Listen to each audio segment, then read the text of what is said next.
Hello everybody, it is Steve, your friendly neighborhood lawn gnome. Welcome back to another video over here on That's Comical. And if you're watching and it happens to be a Wednesday, happy new comic book day. Well, I am thrilled to give you guys my very first media outside of comic books review, whether it is television shows or movies, etc. And today we are going to talk about another one of the MCU television shows from Disney Plus that actually was given a second season. We've already reviewed Loki back in 2023, and today it came out right before 2024 began, but of course it took a little time to watch it all, and that of course was What If Season 2.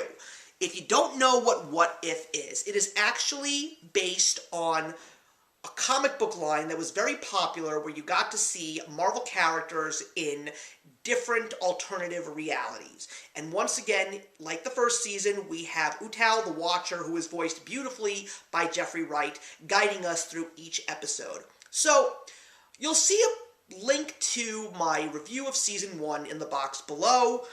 And as far as I'm concerned, I personally have not been satisfied with a lot of what the MCU has been offering lately, regardless of whether it is a TV show from Disney Plus or one of their films. So it's been few and far between where I've actually said, wow, I really enjoyed that. So I've got to be honest with you, I wasn't wowed by What If Season 2, but I was vastly impressed by the improvement that I saw in Season 2. There were definitely some more interesting episodes for me. There were some really lighthearted ones. There were some really dark ones that kept me on the edge of my seat. And there was even one that was a really nice callback to a huge fan favorite comic book. We actually saw this show pay tribute to Neil Gaiman's cult classic 1602, where we see the Marvel heroes from the MCU in this television episode in medieval times. But one of the few things is regarding Season 2 is that there is a recurring theme of the multiverse Avengers being formed throughout this series of episodes, because clearly we are in the multiverse saga right now, and it is leading to Secret Wars, whenever that may be, and, you know, I know a lot of people are not excited about where we're going right now, myself included, especially now since I've read the source material. But if you're going to give me something that I can enjoy while I'm going on this very unpredictable ride, I appreciate that. So 1602 was definitely one of the better episodes. But there was also a really big thing that happened in this season, and it was a very bold thing to be done. And that was the fact that they created a whole new character for What If, and that was the Native American superhero named Kahori.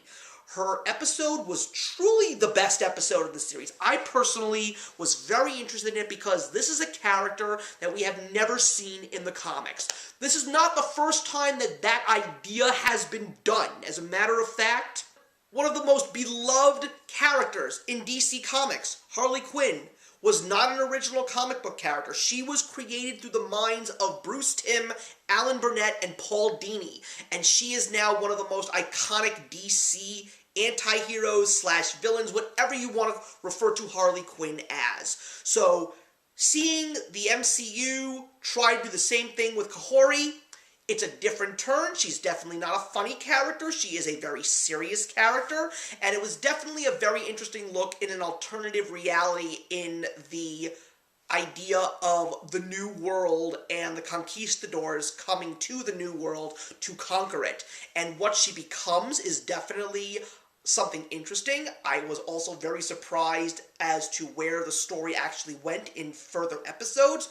And I gotta be honest, I'm quite curious as to what her place in the MCU is going to be moving forward. Are we actually going to see a live version of her? I would probably safely guess yes in the Secret Wars film. That's where I really think we might see her, since we're going to be seeing alternate realities. And I'm really curious to see just how powerful she's going to be when she's lined up with some of the other big heroes, because the only hero in this series of episodes in Season 2 that she was with was Captain Carter, once again voiced by Haley Atwell. It was great to have her back as well, along with some other great voices like Jon Favreau. So, Yeah, I gotta admit, I had a good time with Season 2. It was not the best, but vastly improved from Season 1. I would truly recommend you check it out, especially the episode that features Kahori, because this is a very interesting character, and I'm really curious to see if this is a character that will be getting the same kind of luck that a character like Harley Quinn got over at DC all those years ago. So, yeah, guys, that's my review of What If Season 2. Please feel free to leave a comment in the box below and let's discuss What If Season 2, and I'll see you in the next one.